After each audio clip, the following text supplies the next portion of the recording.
Now it's time for another Board Game Brawl preview with Nick Minahan, sponsored by BoardGameBliss.com.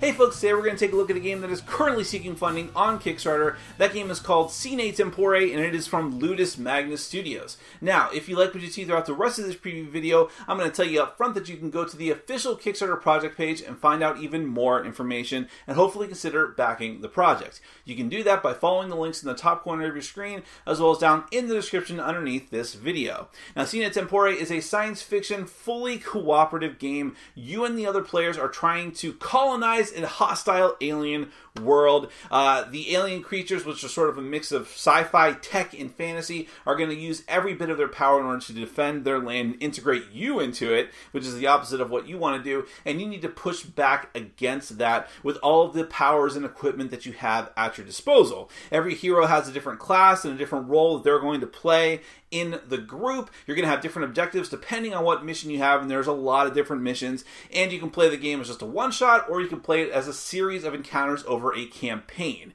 Now, that's just a very brief overview of it, so let me give you a little more in-depth with a prototype copy of the game. So do bear in mind that what you see here in this prototype copy may differ from the final version. Just keep that in mind. You can go to the Kickstarter page and find out a lot of what's going to be in that final version, but let me just give you this brief look at the game, then we're going to come back and we'll discuss it further.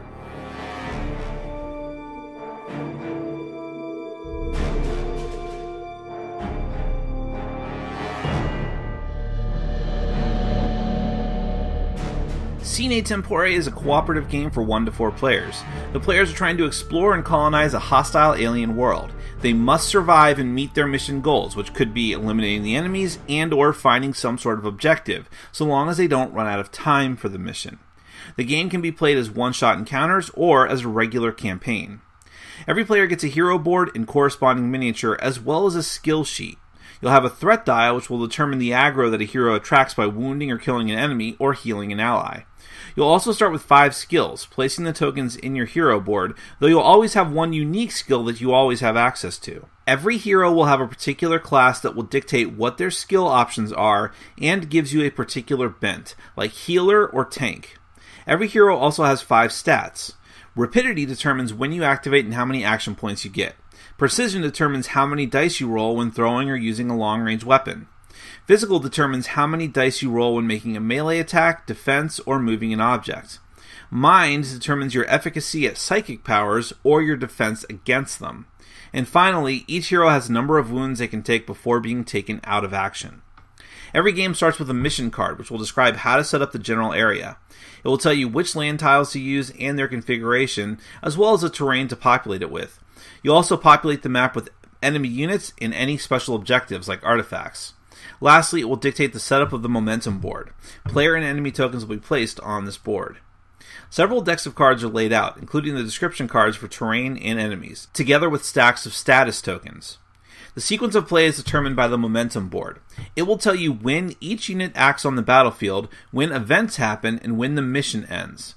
The momentum board acts like a clock, with the character tokens on the dial, but with the order of actions being dictated by the movement of the phase hands, while the harmonica hand counts down to the end of the mission.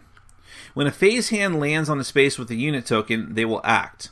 If a player declares an action, they will move their token along the track depending on how many action points they have to spend, and can't act again until the phase hand hits them again.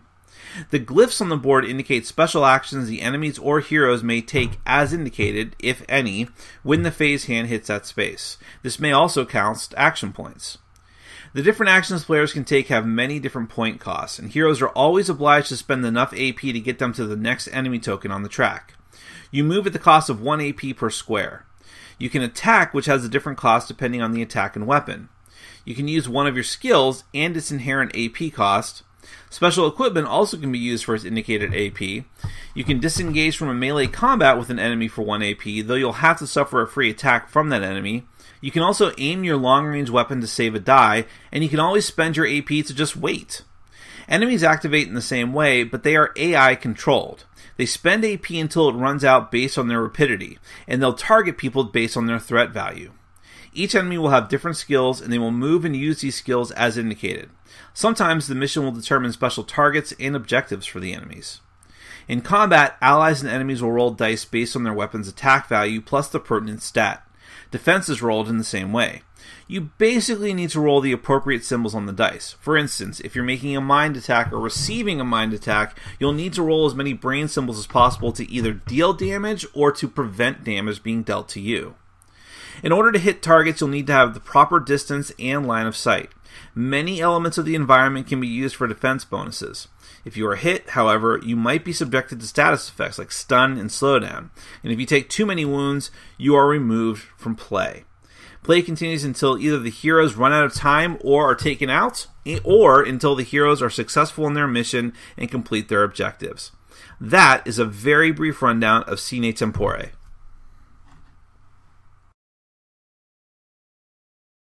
Well, there's a lot of really interesting things here in Sine Tempore. I mean, first and foremost is the theme, because there are a lot of games that can fall into the, cooperative and, working together tactical miniatures type system, but surprisingly, not that many science fiction. There's a lot of modern day and, of course, so many of fantasy. But the science fiction theme, as well as the sort of light elements of fantasy that are in there, together with, especially with the enemies that you fight, the alien encounters, it just gives it a very unique feel to the theme.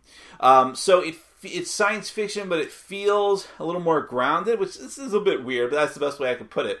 And then you go to the fact that, it is a tactical miniature skirmish game. You have a lot of high-quality miniatures that will be in the final version. And even with the prototype that I have, I think you should be able to tell that they're going to be very good quality. And I think that probably the standout thing, obviously the thing that you see that is most prominent, that sort of sticks out compared to everything else, is that momentum board. And it's not just that it's the component, the nice component. It's the fact that it's a dynamic action system. So many games it's just okay, I get this many points per turn, or I just get to do this action and this action, that's it. I get 2 actions maybe, a standard and a minor. And that's all I can do, and then turns just sort of keep going and going and going, and everything kind of feels the same. Yeah, you might be doing different things than the other players, just like you are here, but you still just get those actions. You'll always go at this point. Everything becomes kind of predictable, which can be an asset, but can also just be kind of bleh. In Sine Tempore, you have dictated what you do and how fast you can do them and when you can act again is all going to be controlled by that momentum board. So you can say, well, look, I really need to get these things done on this turn. I need to take out this enemy. I need to get to this objective. I need to move this far in order to set myself up for the future. But that's going to be dictated by the momentum board. How many action points you spend now means you're going to prevent yourself from acting sooner in the future, if that makes any sense. So if you decide to move very far, well, that's great. But that means you're farther along on the momentum track, and that means you're going to have to wait for that phase dial to get to you, which means a lot of enemies could act before then and just change everything that you're trying to do. So it promotes a sort of... It is predictable, but you also need to plan ahead quite a bit. And things can change. The situation can change before it gets to you, and that's where a bit of the unpredictability comes in. And not just from your allies, but from the enemies as well. And there's events and, things that are happening that you're just not going to be able to account for, that the AI might force back onto you. And so you also have the special powers activated by the glyphs on the momentum board, and there's the harmonica dial just ticking down, and that this ticking clock of we got to finish these objectives. So there's a lot going on with just that one board. But again, it's not just that it's a nice component; it's integrated into the entirety of the gameplay and gives us this very unique feel together with the theme of the game. There's so much variety to the different characters and classes and skills that you have access to, which didn't have a lot of time to go into depth on, but there's so much into the game, and so many enemies that will be in the final version, equipment that you and the other players can use, and the fact that every player does have their own niche. But even within that, you have so many different skills to choose from, and this whole skill tree system just means that even by yourself, you have so much variety. And that's the type of thing that also makes it good as a solo game as well. So, there's so many things I didn't even touch on just because I don't have the time, but there's the terrain, different types of terrain that can affect the outcome. Again, it goes to that dynamic feel of the game, that as you're playing, it feels like there's so many things that you have to worry about and react to, as opposed to just this is the thing, we go to the thing, and everything feels the same. So if any of that sounds like it appeals to you, if the theme appeals to you, if the interesting game systems appeal to you, if, this just feels like this whole package that maybe seems similar to things you've seen before, but has so many new elements and fresh elements to it, definitely, you don't have to take any of my words for it. Go to the official Kickstarter project page. You'll find tons of information, tons of high-quality artwork and presentations of what the final components will look like, and announce things and stretch goals, stuff like that. Find out more information, look at those pledge tiers, see if this game is right for you, and hopefully consider backing the project. That is Sine Tempore from Ludus Magnus Studios. Thank you so much for watching and for supporting our sponsors. Take care. Thanks for watching. Follow us on Facebook, Twitter, and Patreon. And make sure to check out our sponsor, Board Game Bliss, where you can find an amazing selection of games from around the world. BoardGameBliss.com. Thanks for your support.